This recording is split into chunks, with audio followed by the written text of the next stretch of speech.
வணக்கம். Welcome to our YouTube channel. நம்ம வந்து ஒரு பொருள் வாங்குற மாதிரி இருந்தால் ஃபஸ்ட்டு என்ன பார்ப்போம்? விலையை பார்ப்போம். விலை வந்து நம்ம வாங்குற சக்திக்குள்ளே இருந்துச்சுன்னா தான் அடுத்த ஸ்டெப்புக்கு போவோம். அடுத்த ஸ்டெப்பில் என்ன பார்ப்போம்? குவாலிட்டியை பார்ப்போம்.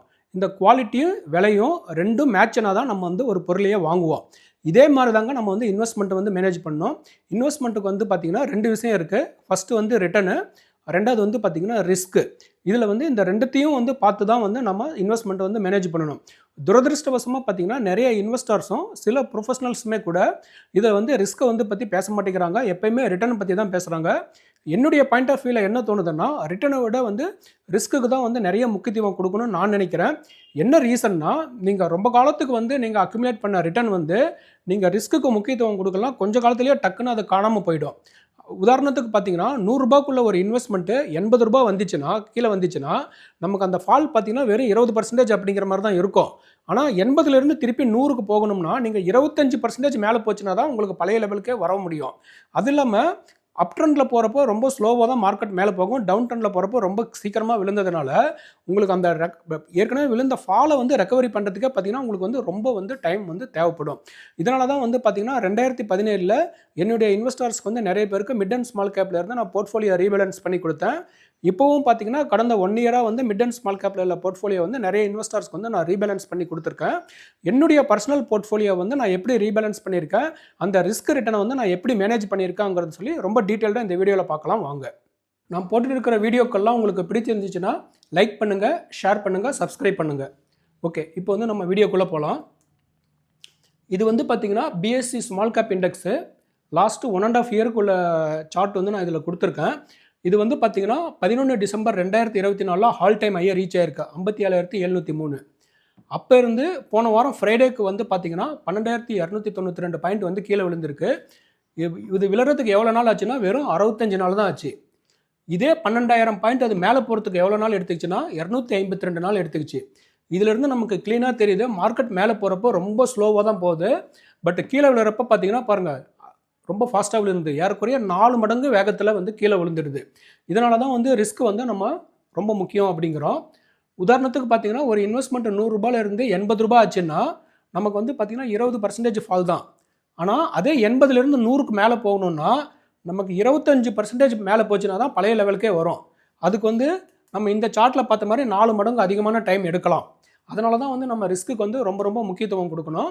இப்போ வந்து என்னுடைய பர்சனல் போர்ட்ஃபோலியோவில் எப்படி நான் மேனேஜ் பண்ணியிருக்கேன் அப்படிங்கிறத வந்து பார்க்கலாம். இது வந்து பார்த்திங்கன்னா பாருங்கள், Quant small cap fund regular growth option 2023 October 23ஆம் தேதி வந்து நான் எக்ஸிட் ஆகியிருக்கேன். ஃபுல்லாக கம்ப்ளீட்டாக எக்ஸிட் ஆகிட்டேன். இங்கே பாருங்கள் 00 தான் இருக்குது. என்ன என்ஏவினா 175.039 வந்து எக்ஸிட் ஆகியிருக்கேன். கரெக்டுங்களா? அப்போ இருந்து இந்த ஃப்ரைடே க்ளோசிங் பார்த்தீங்கன்னா அதோட என்ஏவி 221.3416.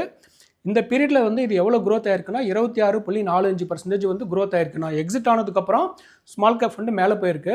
என்னுடைய இன்வெஸ்டர்ஸும் நிறைய பேர் இப்படி தான் சொல்லுவாங்க, ஒரு ஃபண்ட்லேருந்து இன்னொரு ஃபண்டு மாற்றிட்டோம்னா சார் நீங்கள் சொன்னதுக்கப்புறம் பாருங்கள் அது 20% மேலே போச்சு, 30% மேலே போச்சுன்னு சொல்லுவாங்க. ஆனால் அந்த ஃபண்டிலேருந்து நம்ம வேறு மாற்றின ஃபண்டு எவ்வளோ இதை மூவ்மெண்ட் ஆயிருக்கு அப்படிங்கிறத நம்ம கால்குலேட் பண்ணணும். அதோட ரிஸ்கையும் கால்குலேட் பண்ணிவிட்டு நம்ம அதுக்கப்புறம் தான் வந்து நம்ம அதை பற்றி சொல்லணும். மல்டி அசெட் ஃபண்டு பார்த்திங்கன்னா இதே சேம் பீரியடில் 36.82% மேலே போயிருக்கு. அதுக்கும் எவ்வளோ டிஃப்ரென்ஸ்னால் 10.37% வந்து டிஃப்ரென்ஸு. அதாவது ஸ்மால் கேப் ஃபண்டை விட மல்டி அசெட் ஃபண்டு இந்த பீரியடில் 10.37% வந்து அதிகமாக மேலே போயிருக்கு. ஸோ இதுலேயும் வந்து பார்த்திங்கன்னா நம்ம ரிட்டர்ன் பற்றி மாத்திரம் தான் நம்ம சொல்கிறோம். அடுத்த ஸ்லைடில் வந்து நம்ம ரிஸ்க்கை பற்றி பார்க்கலாம். இது வந்து ஸ்மால் கேப் ஃபண்டுக்கும் மல்டி அசெட் ஃபண்டுக்கும் உள்ள ரிஸ்க் ரேஷியோஸு. ஷார்ப் ரேஷியோ நமக்கு தெரியும். ஷார்ப் ரேஷியோனா ரிஸ்க் அட்ஜஸ்டட் ரிட்டர்னு. அது வந்து எது அதிகமாக இருக்கோ அதுதான் வந்து நமக்கு நல்ல ஃபண்டுன்னு அர்த்தம். ஸ்மால் கேப் ஃபண்டுடைய ஷார்ப் ரேஷியோ பார்த்தீங்கன்னா 0.8, மல்டி அசெட்டுக்கு வந்து பார்த்தீங்கன்னா 0.87. ஸோ ஸ்மால் கேப்போட மல்டி அசெட் தான் நல்லா இருக்கிறனால, ஜாஸ்தியாக இருக்கிறனால மல்டி அசெட்டு நமக்கு பெட்டர் இன்வெஸ்ட்மெண்ட் இந்த கடந்த பீரியடில் வந்து பார்த்திங்கன்னா. ரெண்டாவது வந்து பார்த்திங்கன்னா ஸ்டாண்டர்ட் டிவியேஷன். எஸ்டினா ஸ்டாண்டர்ட் டிவியேஷன். இது வந்து பார்த்திங்கன்னா ஸ்மால் கேப் ஃபண்டுக்கு 18.5% இருக்குது, மல்டி அசெட் ஃபண்டுக்கு 13.26% இருக்குது. ஸ்டாண்டர்ட் டிவியேஷன்னா என்னென்னா எந்த அளவுக்கு ஃப்ளக்சுவேட் ஆகுது, அந்த ரிட்டர்ன் வந்து ஃப்ளக்சுவேட் ஆகுது அப்படிங்கிறது வந்து குறிக்குது. இந்த ஸ்டாண்டர்ட் டிவியேஷன் வந்து கம்மியாக இருந்தால் பார்த்திங்கன்னா ஜென்ரலாக வந்து நல்லது. ஸோ இதுலேயும் வந்து பார்த்திங்கன்னா ஸ்மால் கேப்போட மல்டி அசெட் வந்து ஏறக்குறைய 28.32% வந்து கம்மியான ஸ்டாண்டர்ட் டிவியேஷனில் இருக்குது. அடுத்தது பார்த்திங்கன்னா பீட்டானா வந்து மார்க்கெட் ரிஸ்க்கு. மார்க்கெட் ரிஸ்க் பார்த்தீங்கன்னா ஸ்மால் கேப் ஃபண்டுக்கு 0.93 இருக்குது, மல்டி அசெட் ஃபண்டுக்கு வந்து 0.8 இருக்குது. இதிலுமே வந்து பார்த்தீங்கன்னா நம்ம ஸ்மால் கேப் ஃபண்டை விட மல்டி அசெட் ஃபண்டுக்கு ஏறக்குறைய 14% லோவர் பீட்டாவில் வந்து இருந்திருக்கு. ஸோ இதிலேருந்து என்ன தெரியுதுன்னா எல்லா ரிஸ்க் பாராமீட்டருமே வந்து பார்த்தீங்கன்னா ஸ்மால் கேப் ஃபண்டை விட மல்டி அசெட் ஃபண்டுக்கு நல்லா இருக்குது. அந்த கம்மியான ரிஸ்க்லேயே வந்து இந்த 10.37% வந்து அதிகமான ரிட்டர்ன் வந்து மேனேஜ் பண்ணியிருக்கிறது வந்து it's a really good investment management. என்னுடைய இன்வெஸ்டர்ஸ்க்கும் வந்து நான் இந்த மாதிரி தான் நான் வந்து பண்ணுறேன். உங்களுக்கு இதை பற்றி ஏதாச்சும் சந்தேகம் இருந்துச்சுன்னா கமெண்ட் செக்ஷனில் கொடுங்க. தேங்க்ஸ் ஃபார் வாட்சிங் my video. See you in the next video.